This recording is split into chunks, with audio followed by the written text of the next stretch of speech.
नमस्कार, मैं हूं आदित्य और आप देख रहे हैं देश दुनिया न्यूज। आज है 18 अगस्त, दिन सोमवार, और हम लेकर आए हैं देश दुनिया के 10 सबसे बड़ी और महत्वपूर्ण खबरें। राजनीतिक, दुर्घटना, अंतर्राष्ट्रीय संबंध, अर्थव्यवस्था और खेल जगत की हर बड़ी अपडेट्स आपको इस बुलेटिन में मिलेगी। तो चलिए शुरू करते हैं आज की सबसे बड़ी खबर से। बिहार के अशोक धाम मंदिर में कई श्रद्धालुओं की मौत। बिहार के लखीसराय जिले स्थित प्रसिद्ध अशोक धाम मंदिर में उस समय अफरा तफरी मच गई जब हजारों श्रद्धालुओं की भीड़ अचानक अनियंत्रित हो गई। भीड़ बढ़ने के कारण भगदड़ जैसी स्थिति पैदा हुई, जिसमें कई श्रद्धालुओं की दर्दनाक मौत हो गई है, जबकि दर्जनों लोग घायल हो गए हैं। घटना के बाद स्थानीय प्रशासन, पुलिस और स्वास्थ्य विभाग की टीम तुरंत मौके पर पहुंची। घायलों को नजदीकी अस्पताल में भर्ती कराया गया। मुख्यमंत्री ने घटना पर दुख व्यक्त करते हुए उच्च स्तरीय जांच के आदेश दिए हैं। वहीं विपक्ष दलों ने भीड़ प्रबंधक में लापरवाही का आरोप लगाया है, जबकि प्रशासन का कहना है कि घटना की पूरी जांच की जाएगी और दोषियों पर कार्रवाई होगी। राहुल गांधी की बिहार में वोट अधिकार यात्रा। कांग्रेस सांसद राहुल गांधी ने बिहार में अपनी वोट अधिकार यात्रा की शुरुआत की है। इस यात्रा का मुख्य उद्देश्य मतदाता सूची में कथित गड़बड़ियों और चुनावी पारदर्शिता के मुद्दों को जनता के बीच उठाना। यात्रा के दौरान राहुल गांधी कई जनसभाओं को संबोधित करेंगे और युवाओं, किसानों तथा महिलाओं से संवाद करेंगे। कांग्रेस का दावा है कि यह यात्रा लोकतंत्र को मजबूत करने की दिशा में एक बड़ा कदम है। दूसरी ओर भाजपा और एनडीए ने इस यात्रा को राजनीतिक स्टंट बताया है। बिहार में आगामी चुनावों को देखते हुए इस यात्रा को काफी महत्वपूर्ण माना जा रहा है। एनडीए की बड़ी बैठक, उपराष्ट्रपति चुनाव पर मंथन। नई दिल्ली में राष्ट्रीय जनतांत्रिक गठबंधन यानी कि एनडीए की एक महत्वपूर्ण बैठक आयोजित की गई है। बैठक में उपराष्ट्रपति चुनाव को लेकर रणनीति तैयार की गई है। प्रधानमंत्री नरेंद्र मोदी, गृह मंत्री अमित शाह, भाजपा अध्यक्ष और कई वरिष्ठ नेताओं ने बैठक में हिस्सा लिया है। सूत्रों के अनुसार कई महत्वपूर्ण राजनीतिक मुद्दों पर भी चर्चा हुई है। राजनीतिक विश्लेषकों का मानना है कि आने वाले समय में केंद्र की राजनीति। भारत पहुंचे चीन के विदेशी मंत्री वांग यी। भारत और चीन के बीच संबंधों को नई दिशा देने की कोशिश के तहत चीन के विदेशी मंत्री वांग यी भारत दौरे पर पहुंचे हैं। इस दौरान उनकी मुलाकात विदेश मंत्री डॉक्टर एस जयशंकर और राष्ट्रीय सुरक्षा सलाहकार अजित डोभाल से हुई है।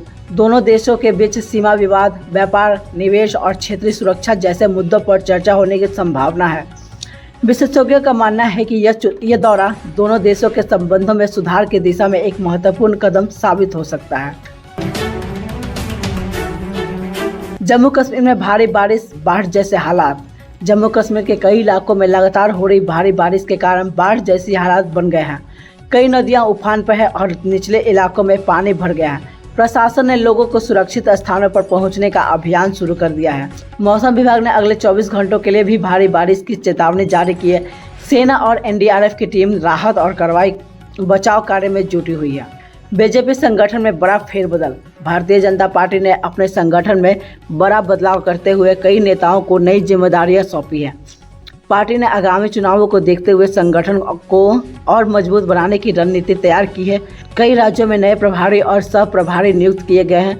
राजनीतिक जानकारों का मानना है कि यह बदलाव 2027 के चुनावी समीकरणों को ध्यान में रखकर किया गया है। प्रधानमंत्री मोदी ने 11,000 करोड़ की परियोजनाओं का उद्घाटन किया। प्रधानमंत्री नरेंद्र मोदी ने दिल्ली में कई महत्वपूर्ण सड़क और एक्सप्रेसवे का परियोजनाओं का उद्घाटन किया। इन परियोजनाओं की कुल लागत लगभग 11,000 करोड़ रुपए बताई जा रही है। सरकार का दावा है कि इससे यातायात व्यवस्था बेहतर होगी और लाखों लोगों को सीधा लाभ मिलेगा। प्रधानमंत्री ने कहा है कि आधुनिक इंफ्रास्ट्रक्चर विकसित भारत की नींव है और सरकार इसी दिशा में लगातार काम कर रही है। एयर इंडिया की उड़ानों पर फिर उठे सवाल। एयर इंडिया की एक अंतर्राष्ट्रीय उड़ान तकनीकी खराबी के कारण रद्द करनी पड़ी। यात्रा को भारी परेशानी का सामना करना पड़ा। वहीं विमान क्षेत्र से जुड़ी कुछ और घटनाओं ने सुरक्षा मानकों को लेकर नई बहस छेड़ दी है। नागर विमानन महानिदेशालय यानी कि डीजीसीए ने मामले की जांच शुरू कर दी है। महंगाई को लेकर बढ़ी चिंता। वैश्विक बाजार में कच्चे तेल की कीमतों में उतार चढ़ाव और अंतर्राष्ट्रीय तनाव के कारण महंगाई बढ़ने की आशंका जताई जा रही है। विशेषज्ञों का कहना है कि यदि तेल की कीमतों पर लगातार बढ़ती रही तो परिवहन, खाद्य पदार्थ और रोजगार की वस्तुएं महंगी हो सकती है। हालांकि सरकार का कहना है कि महंगाई को नियंत्रण करने के लिए आवश्यक कदम उठाए जा रहे हैं। बैडमिंटन विश्व चैंपियनशिप में भारत की बड़ी उम्मीद है। बैडमिंटन विश्व चैंपियनशिप में भारत खिलाड़ियों ने शानदार शुरुआत की है। देश की नजरें पीवी सिंधु, लक्ष्य और सेना अन्य स्टार खिलाड़ियों पर टिकी हुई है। खेल प्रेमियों में इस प्रतियोगिता को लेकर काफी उत्साह देखा जा रहा है। तो ये थी आज की 10 बड़ी खबरें। देश और दुनिया की हर बड़ी अपडेट्स के लिए जुड़े रहिए देश दुनिया न्यूज़ के साथ। अगर आपको ये बुलेटिन पसंद आया हो तो वीडियो को लाइक कर, शेयर करें और चैनल को सब्सक्राइब करना बिल्कुल ना भूलें, जिससे कि मोर वीडियो का अपडेट्स आपको सबसे पहले मिलता रहे। नमस्कार, जय हिंद।